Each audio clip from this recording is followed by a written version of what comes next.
Whatever it is that you do, apparently you was doing it well because you landed a show on VH1, The Gossip Game. Right. How did that come into fruition? So my homeboy Tone Boots, he had an idea for a reality show that he was putting together for women in media, in hip-hop media, and how they go about their personal life and how do they go about handling themselves in media in a male-dominated field. Right. They added Mona Scott Young as an executive producer. At the time, it was Angela Yee, Kim Osario, Jazz Fly, God rest the dead, K Fox, who was on Hot 97 at the time, and Miss Drama. Now, Sharon Carpenter. Sharon Carpenter's my girl, I love her. And then it was a seventh person. And I think originally they wanted Nicole Bitchie. Because back then she was popping, and she's actually. I remember that name. She inspired me to write, right. Like get my own stuff and go with it. And she's a Virgo too, and I loved her. So I think she didn't want to be a part of it. Yeah. But she was supposed to be that seventh person, and she didn't want to be a part of it. And my homegirl Sabrina, she was like, "Yo, I think you would be great." I said, "Really?" She said, "Yeah, I think you need to go up there and have an interview with them." I said, "Okay." And one of my best friends, Ness, she was there. I went to Manhattan. They loved me. They absolutely loved me. And it was to the point that when I had my meeting with Mona, she was like, "Yo, I always pick the talent. I was never told, here's the talent. We just need you to meet her." Yeah. So she was like shocked about that. Was this show scripted? No. I watched a clip of it before we did this interview. I actually watched it last night. What clip did you watch?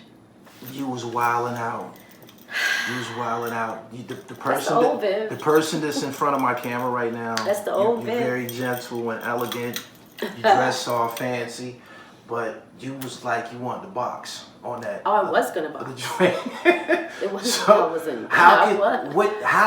what type of directorial skill does it take for them to be able to trigger all of that on camera? Okay, so let me clarify what they mean when people say things are scripted. In real life, are you gonna hang out with people that you don't like? No. Right? So what production does is they get all these executive producers who you think are befriending you, and you're really having a friendship with someone, like a homegirl or a homeboy. Right. And what they're doing is they're not really being your friend, they're gathering information. And so they're writing down things that you tell them on a regular phone call. They're like, "Hey, how you doing? What you doing today? What do you got in the works?" You tell them, they write that shit down, unbeknownst to you. Yeah. And so in my real life, I'm never hanging with nobody I don't like. Never. Yeah. But for reality TV, they put you in these positions. They'll send you an email and they'll say, "Hey, come dressed like you're going to the club or you're going out with your homegirls." And this is where, back then, now I heard it's much different, but back then they said, "Meet us at this address, this is the time." And they would never tell you who you're filming with. Mm-hmm. So it's kind of up in the air.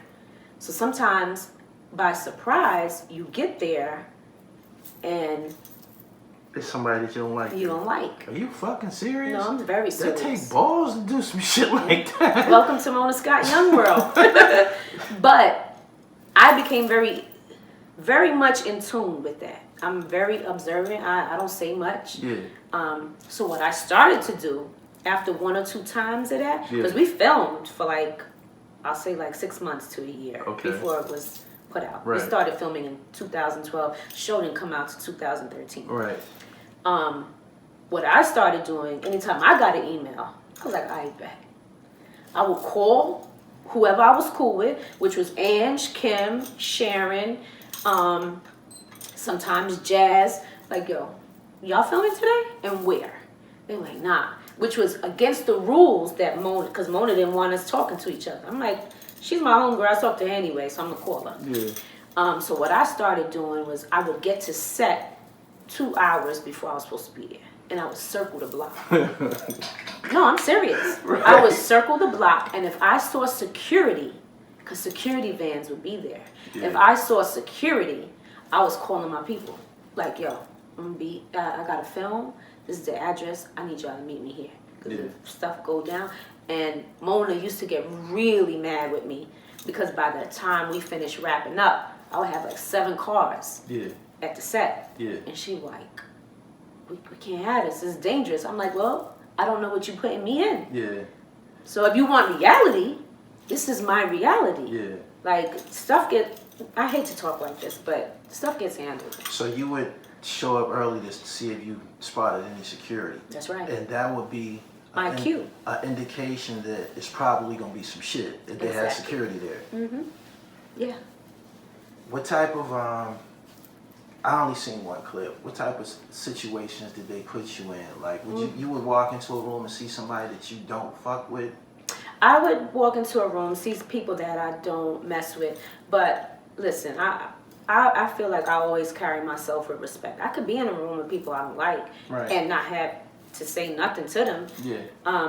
But what happens is, while filming, production might tell somebody, say something to him, say something to her, anything. And that'll get, you already, as a human being in feelings, you already feel a way when you see somebody you don't like. Yeah. You're already on edge. You're already thinking, and in your mind, you're already on that type of time where they say one wrong thing is going to go down. And that's what it would be. That's crazy as hell. So it's like a setup almost. Right. Whatever your reaction is the reality. Right. But it's never scripted. Right. But they will tell people, say something. So don't stay quiet. Talk about this. 2013. In 2013. Do you think y'all was kind of like the early version of this show called Baddies now? No. Baddies is pretty girls fighting. We ain't fight. I know it seemed like that. Don't make me seem like the fighter. We were really doing business. Like, we were really handling business, getting the stories, getting exclusives. We had Russell Simmons on our show. We had Funkmaster Flex on our show. Each one of the personalities that was on the Gossip Game was all popping. Y'all was professionally popping. We were all popping. Yeah, right. All of us. Even if I didn't like them, they were popping. Right. Mm-hmm. Okay. What do you think about what we know as reality TV now? Some of the stuff that you see now. Now I feel like it's just so extra. Now I hear they don't even tell you where you're going to film. Yeah. They don't even do that. And I hear now they just send a car to your place and you just get in the car and go. I don't know. I think a lot of people have sold their soul, and that's probably one of the reasons why I did not continue. Because there's no amount of money you could give to me for me to do certain things. Yeah. It's just not in me. It's not who I am. But I see a lot of these women, like, they even go as far as having babies with people they don't like. They don't even like them. I'm not going to do that.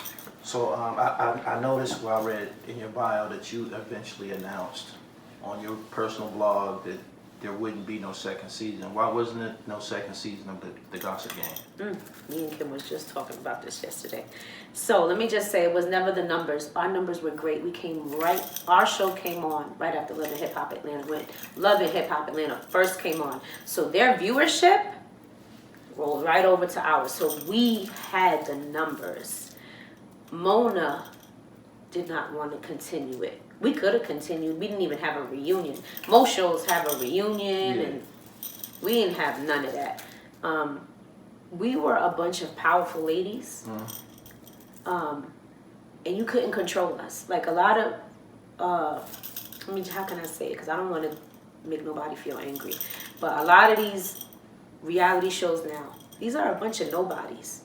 I get that become somebody's because of you seeing them on TV and they acting up.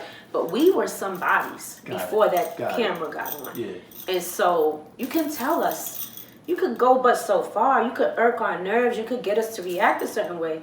But you can tell us what to do. We would do what we want. I remember there were times Ange wouldn't even show up to set because she was like, I gotta do something for the radio. Yeah, it was just like that. Did people assume that to be your show? Because Mine? because it was called Gossip Game, and your name was Gossip Div. Did people like associate it with you being? No, I don't think nobody. I didn't think that. It just happened to work in my favor. I tell people, and they get mad when I say, but I'm God's favorite. Things happen to align for me in my entire life, so it just worked out that way. So did appearing on the Gossip Game for that one season on VH1, did that open other doors? Yeah, it opened up the door to This Is 50 because 50's from Southside. Yeah. Let's So get you her. went to This Is 50 right after that? I went to This Is 50 not too long after that. Like maybe 6 months after the show ended, I got the call like, yo, you need to come up to This Is 50 and work. Right. Yeah, this Tragedy Gaddafi repping that true ever, forever, respectfully. Tune in, stay tuned. We with that Gully TV, everything Gully, everything ooh ah. 2-5, Queens finest.